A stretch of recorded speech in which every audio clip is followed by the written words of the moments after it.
ഹരി ഓം. കൽക്കിരൂപികളായിരിക്കുന്ന എല്ലാ നാരായണന്മാർക്കും വിഷ്ണുഗീത പാഠത്തിലേക്ക് സ്വാഗതം. ഇന്ന് നമ്മൾ വിഷ്ണുഗീതയുടെ 6ാമത്തെ പാഠമാണ് പഠിക്കാൻ പോകുന്നത്. ഞാൻ നിങ്ങളുടെ സ്വന്തം ഷീലായ്യപ്പൻ. ഞാനൊരു വിഷ്ണുയോഗിയാണ്. ഇന്നത്തെ നമ്മുടെ പാഠത്തിന്റെ പേര് ക്രിസ്തുമതം എന്നാൽ വൈഷ്ണവ മതം അഥവാ ദേവമതം. കർത്താവ് എന്നാൽ നാരായണൻ, യേശു എന്നാൽ വിഷ്ണു. ഓം നമോ ഭഗവതേ വാസുദേവായ, ഓം നമോ ദേവി വസുന്ധരായ നമഃ. നമ്മളെല്ലാം പ്രപഞ്ചപിതാവായ നാരായണന്റെയും പ്രപഞ്ചമാതാവായ ഭൂമിദേവിയുടെ മക്കളാണ്. നമ്മൾ മാത്രമല്ല, പക്ഷിമൃഗാദികളും വൃക്ഷലതാദികളും എല്ലാം ഭഗവാന്റെയും ദേവിയുടെ മക്കളാണ്. ഈ അമ്മയാണ്, നമ്മുടെ എല്ലാ അമ്മയാണ് ഭൂമിദേവി. നമ്മുടെ എല്ലാ അച്ഛനാണ് നാരായണൻ. എന്റെയും അച്ഛനാണ് നാരായണൻ. ഞാൻ ഭഗവാനെ എപ്പോഴും പിതാവിന്റെ സ്ഥാനത്താണ് കണ്ടുകൊണ്ടിരിക്കുന്നത്. എന്റെ അച്ഛന്റെയും പേര് നാരായണൻ എന്നാണ്. അപ്പൊ എനിക്ക് രണ്ടായിട്ട് കാണണ്ട. എന്റെ അച്ഛൻ, എനിക്ക് എന്റെ ബയോളജിക്കൽ ഫാദറും നാരായണനാണ്, പ്രപഞ്ചനാഥനും നാരായണനാണ്. അതുകൊണ്ട് പ്രത്യേകിച്ച് ഇനി ഒരു അച്ഛന്റെ പേര് വേണ്ട. അപ്പൊ എന്റെ അച്ഛൻ തന്നെയാണ് നാരായണൻ. ഈ നാരായണന്റെയും ഭൂമിദേവിയുടെ മക്കളാണ് ഈ പ്രപഞ്ചത്തിൽ കാണുന്നത്. എല്ലാം നമ്മൾ മാത്രമല്ല, പക്ഷിമൃഗാദികളും വൃക്ഷലതാദികളും എല്ലാം ഭഗവാന്റെ മക്കളാണ്. നമ്മൾ എല്ലാവരും പരസ്പരം സ്നേഹിക്കുക. നമ്മൾ ആർക്കും ഒരു ദ്രോഹവും ചെയ്യാതെ, പരോപകാരമേ പുണ്യം, പാപമേ പരപീഡനം, മറ്റുള്ളവർ കഴിയുന്ന സഹായം ചെയ്തു കൊടുക്കുക. പൈസ കൊണ്ട് മാത്രം സഹായിക്കണമെന്നില്ല, അല്ലാതെ നമുക്ക് ഒരുപാട് രീതിയിൽ മനുഷ്യരെ സഹായിക്കാം. സ്നേഹം കൊണ്ട് സഹായിക്കാം, ആശ്വാസം കൊണ്ട് സഹായിക്കാം. പിന്നെ നല്ല നല്ല സപ്പോർട്ട്, നല്ല കാര്യങ്ങൾ പറഞ്ഞു കൊടുത്തതുകൊണ്ട് നമുക്ക് അവരെ സപ്പോർട്ട് ചെയ്യാം. പിന്നെ നമ്മൾ ആരുടെയെങ്കിലും നല്ല പോസ്റ്റുകളൊക്കെ കണ്ടു കഴിഞ്ഞാൽ അത് ഒരു പോസിറ്റീവായിട്ട് എടുത്തുകൊണ്ട് അവർക്ക് നല്ലൊരു കമന്റ് ഒക്കെ കൊടുത്തുകൊണ്ട് നമുക്ക് അവരെ സപ്പോർട്ട് ചെയ്യാം, നമ്മളെ അവരെ പ്രോത്സാഹനം കൊടുക്കാം. അപ്പൊ എന്തെല്ലാം കാര്യത്തിൽ നമുക്ക് പിന്നെ മറ്റുള്ളവരെ സപ്പോർട്ട് ചെയ്യാൻ പറ്റും. പൈസ കൊണ്ട് മാത്രമേ സപ്പോർട്ട് ചെയ്യാൻ പറ്റുള്ളൂ, അല്ലല്ലോ. അപ്പം നമ്മൾ എല്ലാം പരസ്പരം സഹോദരി സഹോദരന്മാരാണ്. നമ്മൾ സ്നേഹിക്കുക, നമ്മൾ മറ്റുള്ളവരെ എന്താ പറയുക, സഹായിക്കുക. അതുപോലെ തന്നെ നമ്മൾ ഒരിക്കലും മറ്റുള്ളവരെ പീഡിപ്പിക്കാൻ ശ്രമിക്കരുത്. മറ്റുള്ളവർക്ക് വേദന ഉണ്ടാകുന്ന ഒരു പ്രവൃത്തിയും നമ്മൾ ചെയ്യാതിരിക്കാൻ ശ്രദ്ധിക്കുക. നമ്മളെല്ലാം ഒരു വിശ്വകുടുംബം എന്ന് പറഞ്ഞാൽ, വിശ്വം എന്ന് പറഞ്ഞ ഈ തറവാട്ടിലെ അംഗങ്ങളാണ്. വിശ്വം, പ്രപഞ്ചം എന്ന് പറയുന്നത് നമ്മുടെ വീടാണ്. ഇതിലെ ഓരോ അംഗങ്ങളാണ് ഇവിടുത്തെ ഓരോ ചരാചരങ്ങൾ. ഈ ഓർമ്മ നമുക്ക് എപ്പോഴും ഉണ്ടാവണം.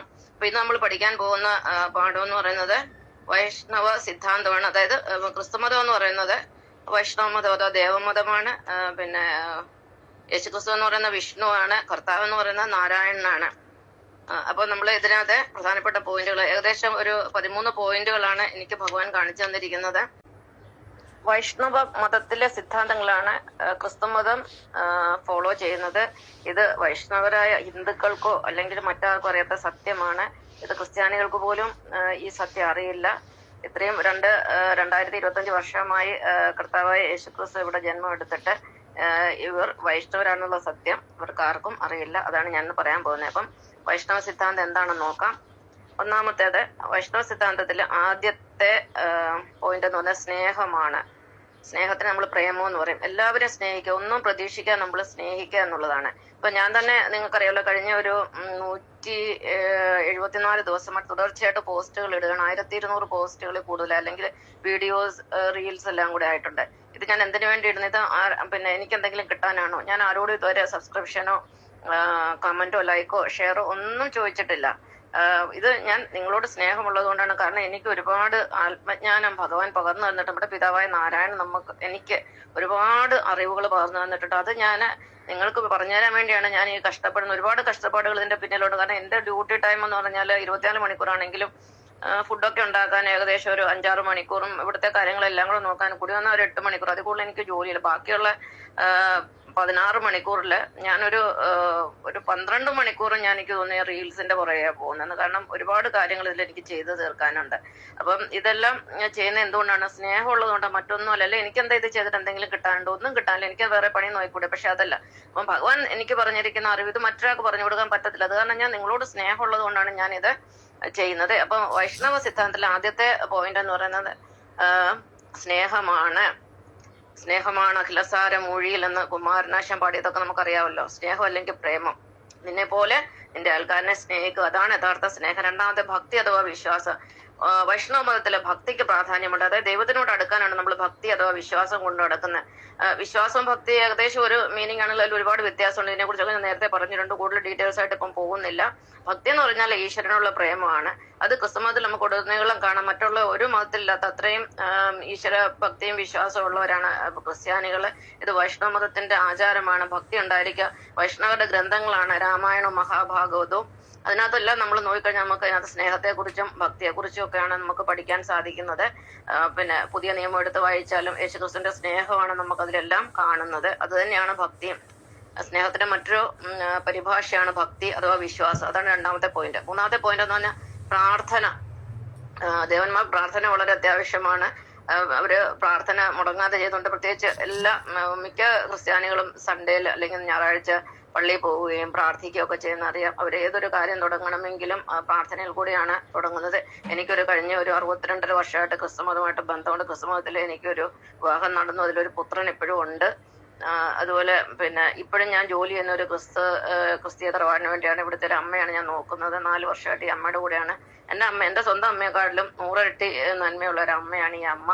ഈ അമ്മയുടെ അനുഗ്രഹം കൊണ്ടാണ് ഞാൻ ഇവിടെ ഇവിടെ ഇരുന്നാണ്, ഈ വീട്ടിലിരുന്നാണ് ഞാൻ ഈ വീഡിയോകൾ ഇതെല്ലാം ചെയ്യുന്നത്. അമ്മ നല്ല സപ്പോർട്ടാണ് എനിക്ക് തരുന്നത്. അപ്പം ഭക്തിയും വിശ്വാസവും ഞാൻ ഏറ്റവും കൂടുതൽ കാണുന്നത് ക്രിസ്തുമതത്തിൽ തന്നെയാണ്.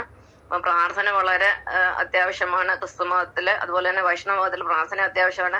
പ്രത്യേകിച്ച് വൈഷ്ണവമതത്തില് മൗന പ്രാർത്ഥനയാണ് പറയുന്നത്. അത് തന്നെയാണ് കർത്താവ് പറഞ്ഞിരിക്കുന്നത്. നിനക്ക് പ്രാർത്ഥിക്കണമെന്ന് തോന്നുമ്പോൾ നീ നിന്റെ മുറിയിൽ പോയി കതകടച്ച് മൗനമായി ഹൃദയത്തിൽ പ്രാർത്ഥിക്കാനാണ് പറഞ്ഞിരിക്കുന്നത്. പിന്നെ കീർത്തനവും ആവാം, അതായത് ദൈവത്തിനെ സ്തുതിക്കുന്ന കീർത്തനങ്ങളും ആകാം. പള്ളിയിലൊക്കെ കൊയർ സംഘങ്ങളൊക്കെ ഉണ്ട്. അതിൽ അവരെപ്പോഴും പാട്ടുകളൊക്കെ പാടുന്നുണ്ട്. അത് കർത്താവിനെ സ്തുതിച്ചുകൊണ്ടുള്ള പാട്ടുകളാണ്. നാലാമത്തേത് പിതാവ്.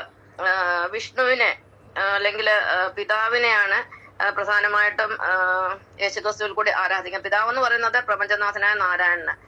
പിന്നെ കർത്താവ് അത് തന്നെയാണ് കർത്താവ്. അപ്പം യേശുക്രിസ്തു എന്ന് പറയുന്ന വിഷ്ണുവും പ്രപഞ്ചനാഥൻ നാരായണൻ എന്ന് പറയുന്നതാണ് യഥാർത്ഥ കർത്താവ് അല്ലെങ്കിൽ പിതാവ്. പുത്രനാണ് യേശുക്രിസ്തു എന്നൊരു പുത്രൻ എന്ന് പറയുന്നതാണ് വിഷ്ണു. അപ്പം പിന്നെ യഥാർത്ഥ പിതാവ് അല്ലെങ്കിൽ കർത്താവ് എന്ന് പറയുന്നത് ഭഗവാൻ നാരായണനാണ്. പക്ഷെ ആ പേര് അവിടെ ഉപയോഗിക്കുന്നില്ലെങ്കിലും നാരായണൻ തന്നെയാണ്. അപ്പം പിതാവിനെയാണ് ക്രിസ്തുമതത്തിൽ ആരാധിക്കുന്നത്, സൃഷ്ടാവിനെയാണ് ആരാധിക്കുന്നത്, അതായത് നാരായണനെയാണ് ആരാധിക്കുന്നത്, വിഷ്ണുവിനെയാണ് ആരാധിക്കുന്നത്. ഇതിനെക്കുറിച്ച് ശ്രീകൃഷ്ണ ഭഗവാൻ എന്താണ് പറഞ്ഞിരിക്കുന്നത്? ഭഗവത്ഗീതയില് 9-ാം അധ്യായത്തിലെ 17-ാമത്തെ ശ്ലോകത്തിൽ ഭഗവാൻ ഇത് തന്നെയാണ് പറഞ്ഞിരിക്കുന്നത്. പിതാഹമസ്യ ജഗതോ മാതാ ധാതാ പിതാമഹ വേദ്യം പവിത്രം ഓങ്കാര ഋക് സാമ യജുരേവജ. അർജുന, ഈ ജഗത്തിന്റെ പിതാവും മാതാവും പിതാമഹനും എല്ലാം ഞാൻ തന്നെയാകുന്നു. പിതാഹമസ്യ ജഗതോ മാതാ ധാതാ പിതാമഹ. പ്രപഞ്ചത്തിലുള്ളവരുടെ ധാതാവും അവരെ കർമ്മം അനുസരിച്ചിട്ട് ഫലത്തെ കൊടുക്കുന്ന ആ കർത്താവ് ഞാൻ തന്നെയാകുന്നു. വേദ്യം പവിത്ര ഓങ്കാര ഋക് സാമ യജുരേവജ. പിന്നെ എല്ലാവരും എല്ലാ വേദങ്ങള് 3 വേദങ്ങൾ ഋക് സാമ യജുസ്, ഈ 3 വേദങ്ങളും ഞാനാകുന്നു. പവിത്രമായ ഓങ്കാര ശബ്ദവും ഞാൻ തന്നെയാവുന്നു ഭഗവാൻ പറഞ്ഞിട്ടുണ്ട്. അപ്പൊ ഇതിൽ നിന്ന് എന്താ മനസ്സിലാക്കുന്നത്? വൈഷ്ണവര് പിതാവിനെയാണ് ആരാധിക്കുന്നത്, അതായത് കർത്താവിനെ അല്ലെങ്കിൽ നാരായണനെയാണ് ആരാധിക്കുന്നത്. പക്ഷെ ആ പേരവിടെ ഉപയോഗിക്കുന്നില്ല. മിശിഹ എന്നോ യഹോവ എന്നോ ഒക്കെയാണ് ഉപയോഗിക്കുന്നത്. അതിൽ കാര്യമില്ല. ഒരാൾക്ക് തന്നെ പല പേരുകളുണ്ടായിരുന്നു. ഇപ്പൊ ഷീലായപ്പന എനിക്ക് തന്നെ ഉണ്ട് കുറെ പേരുകൾ. അപ്പൊ അതിൽ കാര്യമില്ല. ഒരാള് തന്നെ പല പേരുകളിൽ അറിയപ്പെടും. അപ്പൊ ഞാൻ നാരായണൻ എന്ന് പറഞ്ഞാണ് എന്റെ അച്ഛന്റെ പേര് നാരായണൻ എന്നായതുകൊണ്ട്. അപ്പൊ 4-ാമത്തെ പിതാവിനെയാണ് ആരാധിക്കുന്ന. പിതാവിൽ എത്തിച്ചേരാനാണ് ഓരോ ക്രിസ്ത്യാനിയും ശ്രമിക്കുന്നത്. ഇത് തന്നെയാണ് വൈഷ്ണവാരാധന. 5-ാമത്തെ ദീപാരാധന. ദീപത്തെ ആരാധിക്കുന്നല്ല, ദീപം ആരാധനയ്ക്ക് ഉപയോഗിക്കുന്നുണ്ട്. അതായത് പിന്നെ വൈഷ്ണവര് കർപ്പൂരം കത്തിക്കുക അല്ലെങ്കിൽ നിലവിളക്ക് കൊളുത്തുക ഒക്കെ ചെയ്യുമ്പോഴേ. പിന്നെ ക്രിസ്തുമതത്തില് പിന്നെ കുന്തിരിക്കം കത്തിക്കുന്നുണ്ട്, മെഴുകുതിരി കത്തിക്കുന്നുണ്ട്. പിന്നെ ക്രിസ്തുമസിന് പിന്നെ എന്താ പറയാ സ്റ്റാർ അല്ലെ നക്ഷത്രം ഇടുന്നുണ്ട്. എന്തായാലും ഇരുട്ടത്തിരിക്കുന്നവരല്ല ക്രിസ്ത്യാനികൾ. അവര് വെളിച്ചം എന്ന് പറഞ്ഞ അറിവാണ്, ജ്ഞാനമാണ്. അപ്പം വെളിച്ചം അല്ലെങ്കിൽ ദീപം കത്തിക്കുന്നത് അത് വൈഷ്ണവാരാധന, ദീപം കൊളുത്തുക എന്നുള്ളത്. അത് ദീപം അണച്ചു കളയോ അല്ലെ ദീപം വേണ്ടെന്ന് പറയുന്നത് ശൈവാരാധനയാണ്. എന്താണ് ദേവന്മാർ ചെയ്യുന്നത്? അതിന്റെ നേരെ ഓപ്പോസിറ്റ് ആണ് അസുരന്മാർ ചെയ്യുന്നത്, അല്ലെങ്കിൽ വൈഷ്ണവർ ചെയ്യുന്നതിന്റെ ഓപ്പോസിറ്റ് ആണ് ഈ അസുരന്മാര് ചെയ്യുന്നത്. 6-ാമത് അഹിംസയാണ് വൈഷ്ണവധർമ്മത്തിന്റെ അടുത്ത പോയിന്റ്. അഹിംസ എന്ന് പറയുന്നത് അതാണ് പരമമായ ധർമ്മം. അഹിംസയാണ് പരമമായ ധർമ്മം. അതാണ് വൈഷ്ണവമതം നമ്മളെ പഠിപ്പിക്കുന്നത്. ഒരു ജീവിയെ അകാരണമായിട്ട് കൊല്ലരുത്, ഒരു ജീവികൾക്കും നമ്മളായിട്ട് ഉപദ്രവം ഉണ്ടാക്കരുത്, മറ്റുള്ളവരെ പീഡിപ്പിക്കരുതെന്നുള്ള അർത്ഥമാണ് അഹിംസയ്ക്ക്. അതുപോലെ തന്നെ അഹിംസ നമ്മൾ കൈമുതലായിട്ടുണ്ടെങ്കിൽ നമ്മുടെ ഇടത് ചെള്ളയ്ക്ക് ആരെങ്കിലും അടിച്ചാൽ നമ്മൾ വലത് ചെള്ള കൂടെ കാണിച്ചു കൊടുക്കുക. കാരണം അവിടെ ക്ഷമയാണ്, സഹനമാണുള്ളത്. അഹിംസയെ നമ്മൾ പ്രോത്സാഹിപ്പിക്കുക, നമുക്കവിടെ സഹനമാണുള്ളത്. അല്ല നമ്മളെ അടിക്കാൻ വന്നു കഴിഞ്ഞാൽ ഉടനെ തിരിച്ചങ്ങോട്ട് അടിക്കുക, പ്രശ്നം വഷളാക്കുക എന്നുള്ളതല്ല. അപ്പൊ അഹിംസ വൈഷ്ണവധർമ്മമാണ്. അതാണ് ക്രിസ്തുമതത്തിലുള്ളത്. 7-ാമത്തെ ദാനമാണ്. ബലിയേക്കാൾ ശ്രേഷ്ഠ ദാനമാണെന്ന് കർത്താവ് നമ്മളെ പഠിപ്പിച്ചിട്ടുണ്ട്. അത് തന്നെയാണ് വൈഷ്ണവധർമ്മം. അപ്പൊ നമ്മൾ ജീവൻ ദാനം ചെയ്യുക, നമ്മൾ കഴിയാവുന്ന എല്ലാ ദാനങ്ങളും മറ്റുള്ളവർക്ക് ചെയ്യുക. പണം മാത്രം ദാനം ചെയ്യണമെന്ന് ഒരു നിർബന്ധമില്ല. ഞാൻ ഒരിക്കലും പറയത്തില്ല ഒരാളോട് പണം ദാനം ചെയ്യുക. കാരണം വെറുതെ പണം ദാനം ചെയ്ത് കഴിഞ്ഞാൽ അത് മനുഷ്യരെ മടിയരാക്കുകയുള്ളൂ. അതുകൊണ്ട് അർഹതയുള്ളവർക്ക് മാത്രമേ ദാനം ചെയ്യാം. പക്ഷെ നമുക്ക് ഈ സ്നേഹം ദാനം ചെയ്യാം. പിന്നെ അതുപോലെ പുഞ്ചിരി പോലെ ഒരു ദാനമാണെന്ന് പറയുന്നത്. അതുപോലെ നമുക്ക് പിന്നെ മറ്റുള്ളവരുടെ ദുഃഖത്തിൽ പങ്കുചേർന്ന് അവർക്ക് ഒരു ആശ്വാസം കൊടുക്കാം, പിന്നെ പ്രോത്സാഹനം കൊടുക്കുക. അങ്ങനെ ഒരുപാട് ദാനങ്ങളുണ്ട്. അന്നം ദാനം ചെയ്യാം, വസ്ത്രം ദാനം ചെയ്യാം, 10 തരത്തിലുള്ള ദാനങ്ങളുണ്ട്. ഇപ്പൊ ഞാൻ ഒന്നും പഠിപ്പിക്കുന്നില്ല. അപ്പൊ ദാനം സർവശ്രേഷ്ഠമാണ്. വാങ്ങുന്നതിനേക്കാൾ കൊടുക്കുന്നതാണ് നല്ലത്. അതുപോലെ വലത് കൈ കൊണ്ട് കൊടുക്കുന്ന ഇടത് കൈ അറിയരുതെന്നും നമ്മളെ വൈഷ്ണവ മതം പഠിപ്പിക്കുന്നു. അടുത്തത് 8ാമത്തെ സാഹോദര്യം. നിന്നെ പോലെ നിന്റെ ആൾക്കാരനെ സ്നേഹിക്കുക, എല്ലാവരെയും സ്നേഹിക്കുക. ലോകത്തിലുള്ളവരെല്ലാം നമ്മുടെ സഹോദരന്മാരാണ്. ക്രിസ്ത്യൻ പ്രഭാഷകരൊക്കെ പറഞ്ഞു കേട്ടില്ലേ, പ്രിയമുള്ള സഹോദരന്മാരെ എന്നൊക്കെ അല്ലേ നമ്മളെ പറയുന്നത്. ഹിന്ദു സഹോദരന്മാര്, ഇസ്ലാം സഹോദരന്മാര്. സാഹോദര്യത്തിന് വളരെയധികം പ്രാധാന്യം വൈഷ്ണവമതത്തിലുണ്ട്. അത് തന്നെയാണ് ക്രിസ്തു മതത്തിലും ഉള്ളത്. കർത്താവ് പറഞ്ഞിട്ടുണ്ട്, ഗ്രീക്കുകാരനും യഹൂദനും തമ്മിൽ യാതൊരു വ്യത്യാസവും ഇല്ല. നമുക്കല്ലേ അങ്ങനെ പറയാം. മറ്റു രീതിയിൽ പറയാം, നമ്മുടെ ഇന്ത്യക്കാരനോ പാകിസ്ഥാനിയെന്നോ ബംഗ്ലാദേശിയെന്നോ നേപ്പാളുകാരനോ എന്നോ യാതൊരു വ്യത്യാസമില്ല. പക്ഷെ അത് ഫിസിക്കലി ആണ്, ബയോളജിക്കലി യാതൊരു വ്യത്യാസമില്ല. പക്ഷെ ആത്മീയപരമായിട്ട് ഇവരെ ഉള്ളിലിരിക്കുന്ന ചിന്തകൾക്കൊക്കെ ഒരുപാട് വ്യത്യാസമുണ്ട്. എന്നാലും ഇവരെ എല്ലാം സൃഷ്ടിച്ചിരിക്കുന്ന, നമ്മളെ സൃഷ്ടിച്ച ഭഗവാൻ നാരായണൻ തന്നെയാണ്. അവരിലെ ജീവനായിരിക്കുന്ന ജീവചൈതന്യം ഭഗവാൻ തന്നെയാണ്. ഭഗവാന്റെയും ഭൂമിദേവിയുടെ മക്കളാണ്. അതുകൊണ്ട് നമുക്ക് ഇവരെ എല്ലാം ആത്മസഹോദരരായിട്ട് കണക്കാക്കാം. അപ്പൊ സാഹോദര്യം വൈഷ്ണവ മതത്തിന്റെ നല്ല പ്രധാനമുള്ള ഒരു വിഷയം തന്നെയാണ്. ഒരു വലിയ ധർമ്മം തന്നെയാണ് സാഹോദര്യം. അല്ലാതെ നമ്മൾ മാത്രമാണ് ശരി, നമ്മുടെ മതമാണ് ശരി, മറ്റുള്ള മതങ്ങളൊന്നും ഇവിടെ ഉണ്ടാകാൻ പാടില്ല എന്നുള്ള രീതിയിൽ മറ്റുള്ളവരെ നശിപ്പിക്കാൻ നടക്കുന്നത് വൈഷ്ണവധർമ്മമല്ല, അത് ശൈവധർമ്മമാണ്. 9ാമത്തേത് വിഗ്രഹാരാധന ശരിയല്ലെന്ന് ഒരു വൈഷ്ണവൻ പറയുള്ളൂ. വൈഷ്ണവ ധർമ്മത്തിൽ അത് തന്നെയാണ്. കാരണം വൈഷ്ണവന് ഭഗവാൻ സൃഷ്ടാവെന്ന് പറഞ്ഞ ഹൃദയത്തിലാണ്. അത് കാരണം വിഗ്രഹത്തിന്റെ ആവശ്യമില്ല. ഹൃദയത്തിലാണ് ഒരു വൈഷ്ണവൻ പ്രാർത്ഥിക്കേണ്ടത്. വിഗ്രഹാരാധന ശരിയല്ലെന്ന് ഭഗവാൻ ശ്രീകൃഷ്ണന് ഭഗവത്ഗീത 2ാം അധ്യായത്തിൽ പറഞ്ഞിട്ടുണ്ട്. 9ാം അധ്യായത്തിൽ 11ാമത്തെ ശ്ലോകം, 7ാം അധ്യായത്തിൽ 24 ശ്ലോകത്തിലും ഭഗവാൻ കൃത്യമായിട്ട് പറഞ്ഞിട്ടുണ്ട്. ഒരു ശ്ലോകം ഞാൻ ചെല്ലാം. 9-11 അവജാനന്തിമാ മൂഢ മാനുഷീതനുമാശ്രിതം പരംഭാവമജാനന്ദോ മമഭൂത മഹേശ്വര. എന്റെ പരമമായ ഭാവത്തെ അറിയാത്ത മൂഢന്മാർ എന്നെ വിഗ്രഹ പ്രതിമാദികളിൽ ആരാധിച്ച് അപമാനിക്കുന്നു എന്നാണ് ഭഗവാൻ പറയുന്നത്. കാരണം എന്നെ അപമാനിക്കുന്ന പറഞ്ഞാൽ അതിന്റെ അർത്ഥം എന്താ? ഭഗവാൻ ഇഷ്ടമാണ്, ഭഗവാനെ അപമാനിക്കുന്നല്ലോ. അപ്പം ഭഗവാൻ പറയുന്ന വിഗ്രഹാരാധന ശരിയല്ല, അത് മൂഢന്മാർക്കുള്ളതാണ് വിഗ്രഹാരാധന. എത്ര ബുദ്ധിയും വിവരവും വിവേകവും ഉള്ളവരൊന്നും ഒരിക്കലും വിഗ്രഹത്തിൽ പോയി ആരാധന നടത്തില്ല. ഞാൻ ഇന്നുവരെ ഒരു വിഗ്രഹത്തിൽ ആരാധന നടത്തിയില്ല. ഒരു ഭൂമിയിലുള്ള ഒരു ദൈവസങ്കല്പങ്ങളുടെ പുറകെയും പോയിട്ടുണ്ട്. പക്ഷെ ഗുരുവിന്റെ പുറകെ പോയിട്ടുണ്ട്. ചെറുപ്പം തൊട്ട് എന്റെ മനസ്സിൽ എപ്പോഴും പിതാവായ നാരായണൻ തന്നെയായിരുന്നു. പക്ഷെ ഗുരു കിട്ടിയപ്പോ ഗുരുവിനെ നമ്മൾ ഈശ്വരനായിട്ട് സ്വീകരിച്ചു. കാരണം ഗുരു ബ്രഹ്മ, ഗുരു വിഷ്ണു, ഗുരുദേവോ മഹേശ്വര എന്നാണല്ലോ. അപ്പം വിഗ്രഹാരാധന ശരിയല്ലെന്നാണ് വൈഷ്ണവ മതം പഠിപ്പിക്കുന്നത്. അത് തന്നെയാണ് ക്രിസ്തുമതം നമ്മെ പഠിപ്പിക്കുന്നത്. വൈഷ്ണവ ധർമ്മത്തിലെ 10ാമത്തെ സിദ്ധാന്തം എന്ന് പറയുന്നത് ത്രിയേക ദൈവ സിദ്ധാന്തമാണ്. ത്രിയേക ദൈവം എന്ന് പറയുന്നത് 3 മൂർത്തികളെ ഉദ്ദേശിച്ചാണ്. അതായത് ത്രിമൂർത്തികൾ എന്ന് പറയുന്നത് വിഷ്ണു, ബ്രഹ്മ, മഹേശ്വരന്മാർ. ഇവര് 3 പേരും ചേർത്തെങ്കിൽ മാത്രമേ പ്രപഞ്ച സൃഷ്ടാവായ നാരായണൻ പൂർണ്ണമാവുകയുള്ളൂ. ഇത് തന്നെയാണ് ക്രിസ്തു മതത്തിലെ പിതാവ്, പുത്രൻ, പരിശുദ്ധാത്മാവ്. പിതാവ് എന്ന് പറയുന്ന വിഷ്ണു, പുത്രൻ എന്ന് പറയുന്നത് ബ്രഹ്മാവ്, പരിശുദ്ധാത്മാവ് എന്ന് പറയുന്നത് മഹേശ്വരനാകുന്നു. 11ാമത്തെ പഞ്ചപാപങ്ങൾ. വൈഷ്ണവ ധർമ്മത്തില് പാപങ്ങളുണ്ട്, 5 പാപങ്ങള്. അതില് മോഷണം, വ്യഭിചാരം, അന്യരുടെ മുതൽ ആഗ്രഹിക്കുക, അന്യരുടെ സ്ത്രീകളെയും പുരുഷന്മാരെയൊക്കെ ആഗ്രഹിച്ച് സ്വന്തമാക്കുക, കൊല്ലുക, മറ്റുള്ളവർക്ക് മാർഗതടസ്സം സൃഷ്ടിക്കുക, ലഹരി ഉപയോഗിക്കുക, ഇതെല്ലാം വൈഷ്ണവ മതത്തിലെ പാപങ്ങളാകുന്നു. ഇതിനകത്ത് വേറെ പഞ്ചപാപങ്ങൾ എന്ന് പറയുന്ന ഒരു പാപത്തിന്റെ മറ്റൊരു ഗ്രൂപ്പ് കൂടിയുണ്ട്. അപ്പൊ ഈ പാപങ്ങളൊക്കെ പലതരത്തിലും ബൈബിളിൽ നമുക്ക് പലയിടത്തായിട്ടും കാണാം. പ്രത്യേകിച്ചും 10 കൽപ്പനകളിൽ പാപങ്ങളൊക്കെ ഉൾപ്പെടുത്തിയിട്ടുണ്ട്. 12ാമത്തേത് കർമ്മ സിദ്ധാന്തമാണ്. കർമ്മ സിദ്ധാന്തം വൈഷ്ണവരിൽ ഏറ്റവും കൂടുതൽ പ്രാധാന്യം അർഹിക്കുന്ന ഒരു സിദ്ധാന്തമാണ് കർമ്മ സിദ്ധാന്തം.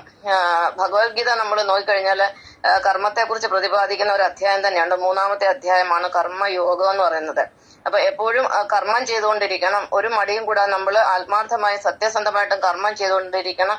കർമ്മം തന്നെ ഏറ്റവും വലിയ ആരാധനയാണെന്നാണ് ശ്രീകൃഷ്ണ ഭഗവാൻ പഠിപ്പിച്ചിരിക്കുന്നത്. അതുപോലെ തന്നെയാണ് ക്രിസ്തുമതത്തിലുള്ള ആളുകളാണ് ഇന്ന് ലോകത്ത് ഏറ്റവും കൂടുതൽ കർമ്മം ചെയ്യുന്നവരും കർമ്മയോഗികളായിട്ടിരിക്കുന്നവരും.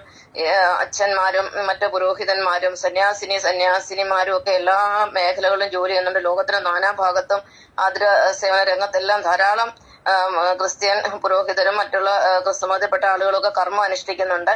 അപ്പൊ കർമ്മത്തിൽ മുന്നേ നിൽക്കുന്നത് ക്രിസ്തുമതം തന്നെയാണ്. അത് തന്നെയാണ് വൈഷ്ണവ മതത്തിന്റെ കാതലായ ധർമ്മം.